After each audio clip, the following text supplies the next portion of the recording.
വിജയപുരം പഞ്ചായത്ത്, അതോടൊപ്പം പനച്ചിക്കാട് ദിൽജിത്ത് ആണ് കോട്ടയത്തു നിന്നുള്ള വിവരങ്ങൾ നൽകിയത്. ഇപ്പോൾ പ്രധാനമന്ത്രി നരേന്ദ്രമോദി ഗ്രാമപഞ്ചായത്ത് അധ്യക്ഷന്മാർക്ക് ഉള്ള സന്ദേശം നൽകുന്നു. അതിലേക്ക് पाया है कि अब हमें आत्मनिर्भर बनना ही पड़ेगा। बिना आत्मनिर्भर बने ऐसे संकटों को झेल पाना भी मुश्किल हो जाएगा। गांव अपने स्तर पर अपनी मूलभूत आवश्यकताओं के लिए आत्मनिर्भर बने, जिला अपने स्तर पर, राज्य अपने स्तर पर, और इसी तरह हमारा ये पूरा हिंदुस्तान कैसे आत्मनिर्भर बने, अपनी आवश्यकताओं की पूर्ति के लिए हमें कभी भी बाहर का मुंह नहीं देखना पड़े, ये तय करने का ये सबक हमें सीखा है। भारत में ये विचार सदियों से रहा है, लेकिन आज बदली हुई परिस्थितियों ने हमें फिर से याद दिलाया है, आत्मनिर्भर बनो, आत्मनिर्भर बनो, आत्मनिर्भर बनो। हमारे देश की ग्राम पंचायतों की इसमें बहुत बड़ी भूमिका है। मजबूत पंचायतें आत्मनिर्भर गांव का भी आधार है, और इसलिए पंचायत की व्यवस्था जितनी मजबूत होगी, उतना ही लोकतंत्र भी मजबूत होगा, और उतना ही विकास का लाभ आखिरी छोर पर बैठा हुआ उस सामान्य व्यक्ति तक पहुंचेगा। साथियों, इसी सोच के साथ सरकार ने पंचायती राज से जुड़ी व्यवस्थाओं को, इंफ्रास्ट्रक्चर को आधुनिक बनाने के लिए निरंतर काम किया है। वरना 5-6 साल पहले एक दौर वो भी था जब देश की 100 से भी कम पंचायतें ब्रॉडबैंड कनेक्टिविटी से जुड़ी थी। आज 1.25 लाख से ज्यादा पंचायतों तक ब्रॉडबैंड पहुंच चुका है।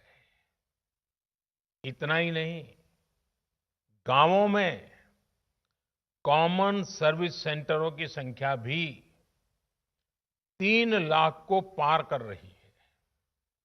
सरकार ने भारत में ही मोबाइल बनाने का जो अभियान चलाया हुआ है, उसी का नतीजा है कि आज गांव-गांव तक कम कीमत वाले स्मार्टफोन पहुंच चुके हैं। ये जो आज इतने बड़े पैमाने पर वीडियो कॉन्फ्रेंस हो रही है, लाखों लोग जुड़े हैं, इसमें इन सारी बातों का बहुत बड़ा योगदान है। साथियों, गांव के इंफ्रास्ट्रक्चर को मजबूत करने के लिए, शहरों और गांवों में दूरी को कम करने के लिए आज सरकार द्वारा 2 बड़े प्रोजेक्ट शुरू किए गए हैं। अभी जो वीडियो फिल्म चल रही है, उसमें आपने देखा है, एक है ई ग्राम स्वराज और दूसरा ऐप है, और दूसरी ऐप की विशेषता है हर ग्रामवासी के लिए उसमें स्वामित्व योजना की शुरुआत। ई ग्राम स्वराज यानी simplified work based accounting application for Panchayati Raj. ये एक प्रकार से ग्राम पंचायतों के संपूर्ण डिजिटलीकरण की तरफ एक बड़ा कदम है। ये भविष्य में ग्राम पंचायत के अलग अलग कामों का लेखा जोखा रखने वाला सिंगल प्लेटफॉर्म बनेगा। अब अलग अलग एप्लीकेशंस में अलग अलग काम करने की कोई जरूरत आपको नहीं पड़ेगी। जैसा अभी बताया गया, इस पोर्टल पर, इस ऐप पर पंचायत के विकास कार्य की डिटेल, उससे लेकर के उसके लिए तय किए गए फंड, उस फंड का कहां खर्च हुआ उसकी भी जानकारियां, ये सारी बातें उसमें उपलब्ध रहेगी। इसके जरिए गांव का कोई भी नागरिक अपनी ग्राम पंचायत में क्या चल रहा है, क्या कामकाज हो रहा है, काम कहां तक पहुंचा है, सारी चीजें अपने मोबाइल पर से जान पाएगा, जानकारी रख पाएगा। इससे ग्राम पंचायतों में पारदर्शिता, ट्रांसपेरेंसी भी बढ़ेगी, रिकॉर्ड रखने का काम भी बहुत सरल हो जाएगा और प्रोजेक्ट की प्लानिंग से लेकर कंप्लीशन की प्रक्रिया भी तेज होगी।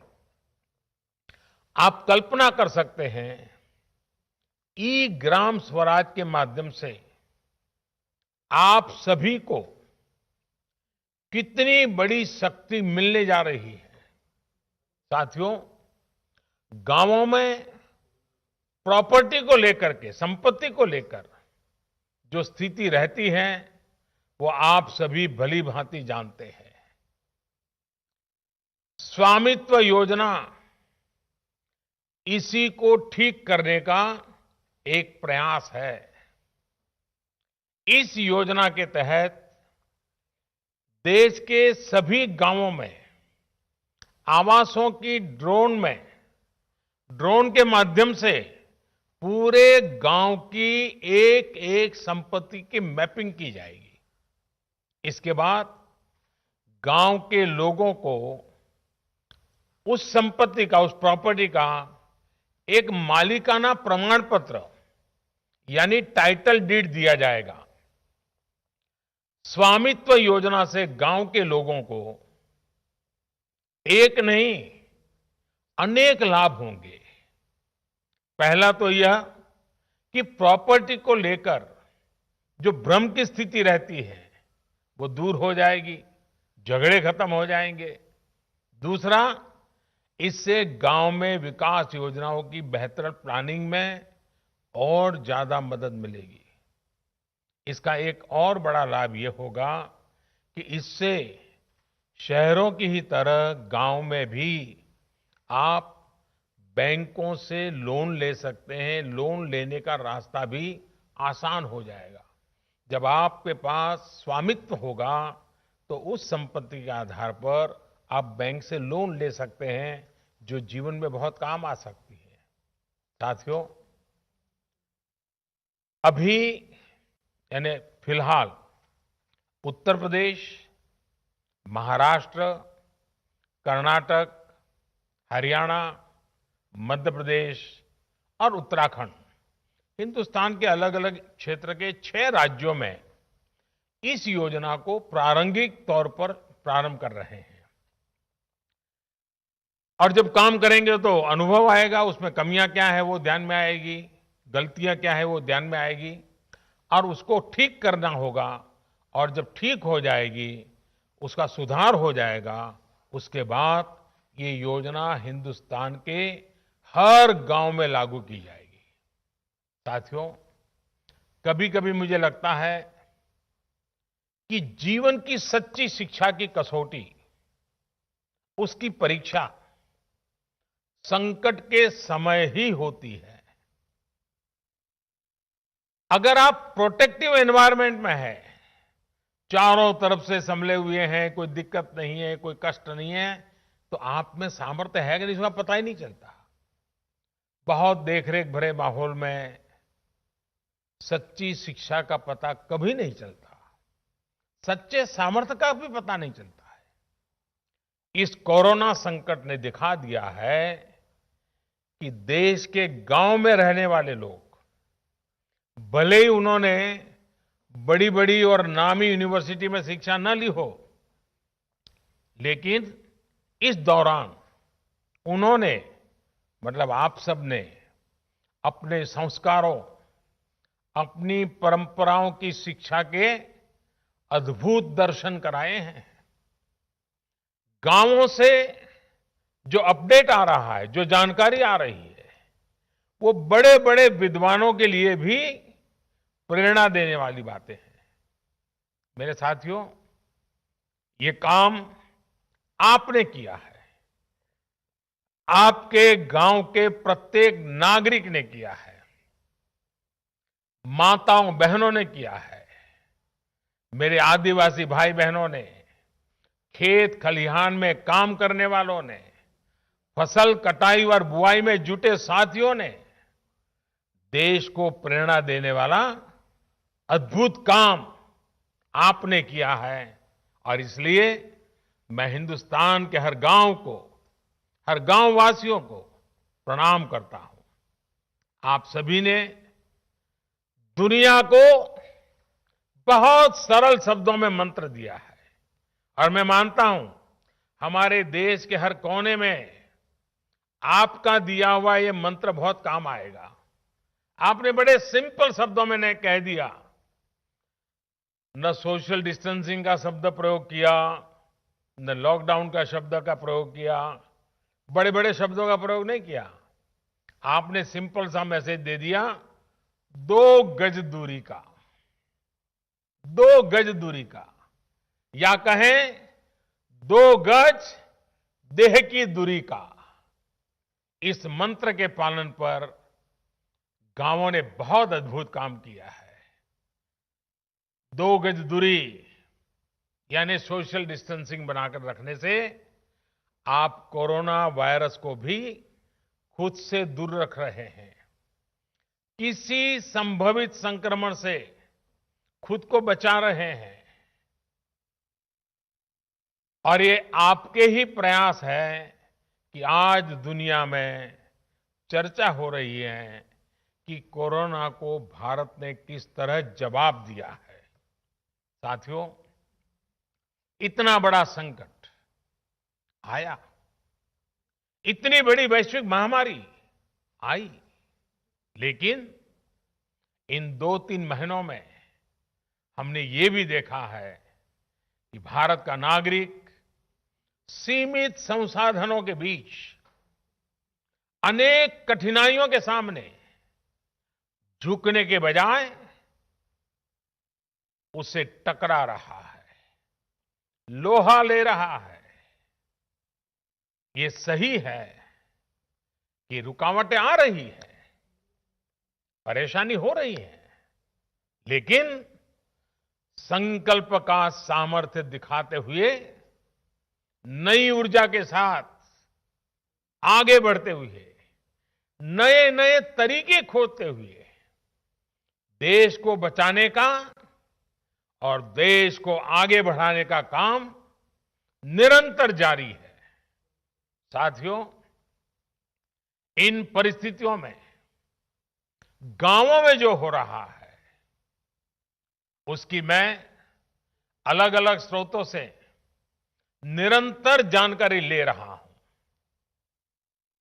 आज मैं आप में से भी कुछ साथियों को सुनूंगा, बातें करूंगा, कोरोना के दौरान हुए अनुभवों और आपके सुझावों के बारे में मैं जरूर जानना चाहता हूं। पूरा देश आपको सुनना चाहता है, आपके अनुभवों को जानना चाहता है, खास करके शहर के लोग जिनके लिए ये दिन जरा और कठिन लग रहे हैं। गांव वालों ने रास्ता दिखाया है कि इस कठिनाइयों में भी कैसे उमंग और उत्साह के साथ जिया जाता है। आइए हम चर्चा का सिलसिला शुरू करते हैं। मुझे बताया गया है कि हमें सबसे पहले जम्मू कश्मीर चलना है। भाई मोहम्मद इकबाल जम्मू कश्मीर के बारामूला से जुड़े रहे हैं। ये ब्लॉक पंचायत नारवाव के चेयरमैन है। इकबाल जी नमस्कार। नमस्कार सर, मैं पहले जम्मू कश्मीर से डिस्ट्रिक्ट बारामूला और ब्लॉक नारवाल से आपको बहुत हार्दिक दिल से अभिनंदन करता हूं। और आज इस अवसर पे जो